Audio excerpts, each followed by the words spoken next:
Nursing. नमस्कार, महाराष्ट्र 24 के Nagpur bulletin में आपका स्वागत है। मैं मितांद्रे। अब देखते हैं नागपुर की कुछ अहम खबरें।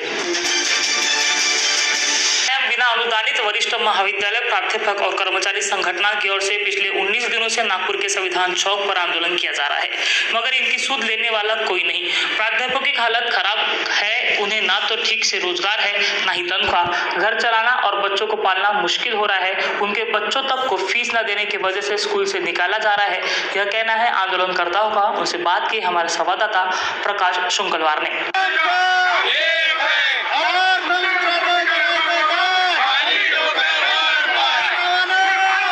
बच्चों की फीस भरना चाहिए, इस बात को लेकर बहुत सी बातें सामने आती है। बहुत से आंदोलन भी हो रहे हैं कि बच्चों को फीस नहीं भर पाते हैं माँ बाप, और इसका यही कारण है कि कोरोना की वजह से उनकी जॉब गई है।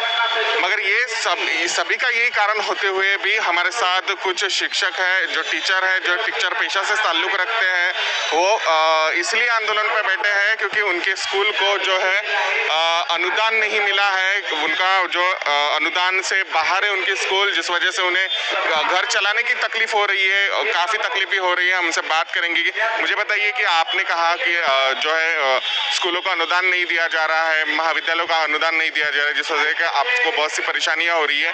क्या परेशानियों का सामना करना पड़ रहा है, आपके क्या मुद्दे हैं?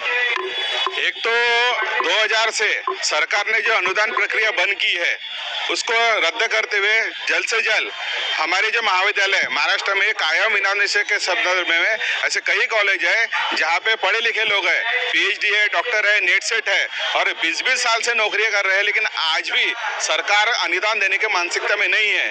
हमने इसके पहले कई बार निवेदन दिए हैं, इसके पहले कई बार आंदोलन किए, यहाँ तक कि मुंबई में जाके समुद्र में बैठे। हमको सरकार ऐसे करते कि 8 दिन में आपका प्रश्न सॉल्व करते हैं, 8 दिन में करते हैं, लेकिन वो 8 दिन के बाद कौन सा दिन आएगा ये हमें पता नहीं। आज 20 साल हो गए इसके लिए हम लोग लड़ रहे हैं। इसके पहले भी हम यही साल में कोरोना में 4 महीने आंदोलन में बैठे थे, लेकिन फिर भी सरकार तरफ से कोई रिएक्शन नहीं आया। अभी फिर आज हम लोग 23 तारीख से बैठे, आज हमारा 19वां दिन है, लेकिन सरकार किसी भी तरह की दखल लेने के तैयार नहीं है। आज हम लोग बिन पगारी होके भी गाँव खड़े के अनेक बच्चे हैं जो शिक्षा लेना चाहते हैं, उनको हम लोग अपना पेट खाली करके पढ़ाने की कोशिश कर रहे हैं, लेकिन फिर भी सरकार इस तरफ ध्यान नहीं दे रही है। और अनुदान मिलना चाहिए, ये हमारी एक ही मांगनी है, जिसकी वजह से हम भी इंसान हैं, हमें भी सरकार ने पेट दिया है। आज हमारे बच्चे स्कूल से निकाले जा रहे हैं। मेरे खुद के भी पता है कि ऐसे कई लोग हैं, कई स्कूल है जो पैसे ना भरने की वजह से लिंक बंद करते, ये करते हैं। हम लोग कहाँ से पेमेंट देंगे? आज हमको खुद को खाने के लाले हैं। आज 2 साल से कोरोना है, सरकार को पेमेंट नहीं देती है। अनेक ऐसी चीज़ें जहाँ पे हम आर्थिक व्यवस्था में इतने डूबे हुए हैं कि हमारे सामने बहुत बड़ा प्रश्न कि हम जगह या मरे। और ये एक तरफ जो प्राध्यापक ऐसे हैं जिनको जो अनुदानित स्कूलों में या फिर कॉलेजों में काम करते हैं, उनको 1.5 से 2 लाख रुपए पेमेंट है, तो दूसरी तरफ आप लोगों को पेमेंट नहीं मिला। यही सवाल तो हम सरकार से पूछने जाते हैं। एक प्राध्यापक वही है जिनका शिक्षण दर्जा वही है, वो भी PhD है, नेट सेट है, हम भी वही कर काम, जो काम वो कर रहे हैं वही काम सिमिलर ही उतनी ही शिक्षण लेके हम लोग कर रहे हैं, लेकिन उनको 1.5-2 लाख रुपए सरकार पगार देती है और हमारे शून्य देती है। हम तो ये करना चाहते हैं, हमें 20,000-25,000 स्टार्टिंग में देती है, तो भी हम लोग 2 साल कुछ नहीं बोलेंगे। किसी से पूछ लिया कि 20%, 25% भी मिल गया तो भी हम लोग समाधानी है, लेकिन कहीं का शुरुआत तो कीजिए। हम इंसान नहीं है क्या? हम जानवर है क्या? तो सरकार से ये पूछना है कि हम लोग जानवर है क्या? हमें कोई पेट नहीं दे क्या? सब लोग पढ़े लिखे, यहाँ पे आधे लोग प्रिंसिपल है जो अपने कॉलेज छोड़ के यहाँ पे बैठे हैं, और सरकार इसके तरफ बिल्कुल ध्यान नहीं दे रही है। और इसके वजह से हम सरकार का निषेध करते हैं, अर्थमंत्री का निषेध करते हैं, शिक्षा मंत्री का निषेध करते हैं। शिक्षा मंत्री को जब भी पूछो, कुछ भी पूछो तो उंगली दिखाते अजित पवार की तरफ। अजित पवार को पूछो तो मुख्यमंत्री को पूछ देते हैं। हम कहाँ जाए? हमने क्या करना है? इसके पहले की सरकार से भी आपने मांगे की थी, उनके तरफ से क्या कहना था? इसके पहले मांग के गए थे, लेकिन वो भी वही कर रहे थे। तावड़े साहब से बात हुई थी, तावड़े साहब से बात हुई थी, मंजूर की थी, लेकिन हमारा दुर्दैव ऐसा है कि तावड़े साहब उसके बाद में सरकार में नहीं रहे, इसलिए हमारा फिर गुच्छा हो गया। यही है, बार बार पिछले सरकार से भी मांग की थी, इस सरकार से भी मांग की है, मगर सुनवाई कहीं नहीं हो रही है। आप बताओ, आप भी इसी आंदोलन में शामिल हो, क्या परेशानी हो रही है? परेशानी, हमारा घर चलाना मुश्किल है, लोगों की शादी नहीं हो रही है और हमारे बच्चों का पालन पोषण ठीक से नहीं हो रहा है। इस कारण हमें बहुत सी सारी परेशानियां होती है। समाज में भी हमारे तरफ देखने का जो नज़रिया होता है वो बदल चुका है। जो अनुदानित शिक्षक होते हैं उसके तरफ देखने का नज़रिया बहुत अलग है। ये नज़रिया बदलने के लिए सरकार ने हमको प्रमुखता से अनुदान देना चाहिए। हमारी दूसरी कोई मांग नहीं है, हमारी एक ही मांग है कि हमको सरकार ने अनुदान देना चाहिए। 2001 से तो आज 2021 तक हमारी मांग पूरी की गई नहीं।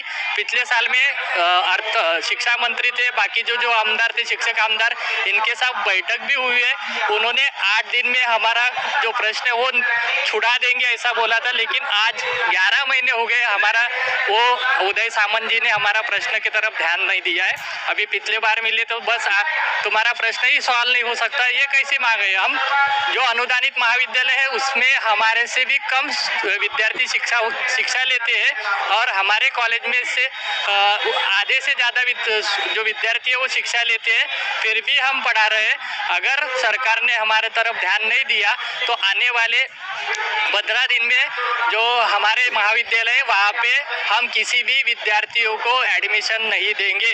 अगर हम विद्यार्थियों को एडमिशन नहीं देते, प्रवेश नहीं देते हैं, तो इतने बड़े विद्यार्थियों को गवर्नमेंट कहीं भी ले नहीं सकती है। ये सरकार ने आज सोचने चाहिए। सरकार कहती है कि महिलाओं को सशक्त बनाओ, उन्होंने पढ़ना चाहिए, लिखना चाहिए, मगर पढ़ के भी क्या फ़ायदा हो रहा है अगर उनको रोज़गार नहीं मिल रहा है, रोज़गार मिल के भी उनको अगर पैसे नहीं मिल रहे। मुझे बताओ, आप भी एक शिक्षिका हो, क्या प्रॉब्लम्स आती है आपको अपने जीवन में जब आप ये काम करते हैं?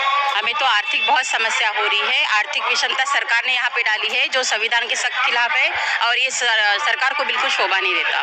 और इसमें अगर हम देखेंगे तो उन्होंने काफ़ी भेदभाव किया है हमारे साथ। जूनियर वालों को दे दिया, कायम शब्द निकाल दिया, हाई स्कूल वालों का निकाल दिया, फिर सीनियर वालों का क्यों नहीं निकाल दिया?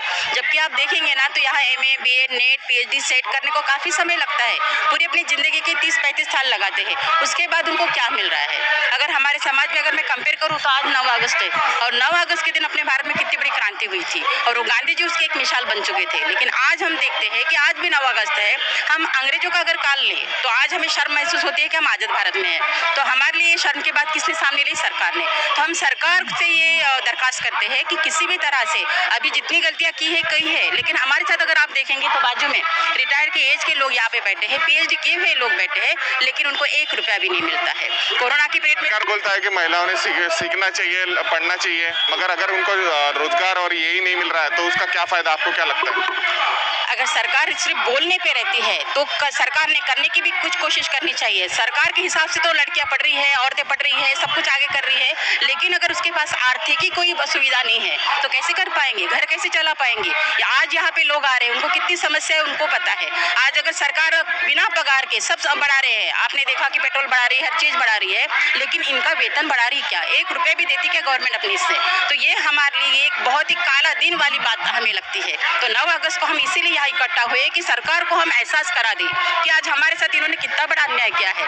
आज अगर हम रिटायर हो रहे हैं, हम तो हमारे साथ और भी है, अगर वो रिटायर हो रहे तो उनको क्या दिया सरकार ने? हमने तो अपने देश को इतना सब कुछ दिया, हमने बड़े बड़े आज जो लड़के हैं, लड़कियां हैं, वो आगे बढ़ चुकी है, लेकिन हम इस शिक्षक पेशा में रह के आज हमें इतनी बुरी गत की हम जिंदगी जी रहे हैं। शिक्षा का क्षेत्र जो है हमेशा से समृद्धि भरा रहा है। शिक्षक टीचर जो है अपना खून ये कर के बच्चों को पढ़ाते हैं, लिखाते हैं, उनको शिक्षित करते हैं, मगर आज उन पर ही आंदोलन का जो है समय आया है। सरकार सुन नहीं रही है। पिछली सरकार ने भी जो है इन शिक्षकों को कुछ नहीं दिया, ना इनकी मांगे मानी थी। इस सरकार से भी इनको उम्मीद है, मगर सरकार के अधिकारी जो है और साथ ही मंत्री उनकर बार बार कहने के बाद भी आंदोलन का भी उन पर असर नहीं हो रहा है। इसी वजह से इनका कहना है कि आने वाले समय में वो ना तो ग्रामीण बच्चों को, ना ही किसी भी बच्चों को वो अपने कॉलेज में जो है एडमिशन नहीं देंगे, जिसके लिए सरकार जवाबदार रहेगी। कैमरा पर्सन दिलेश के साथ मैं प्रकाश शुक्ला, महाराष्ट्र 24 नागपुर।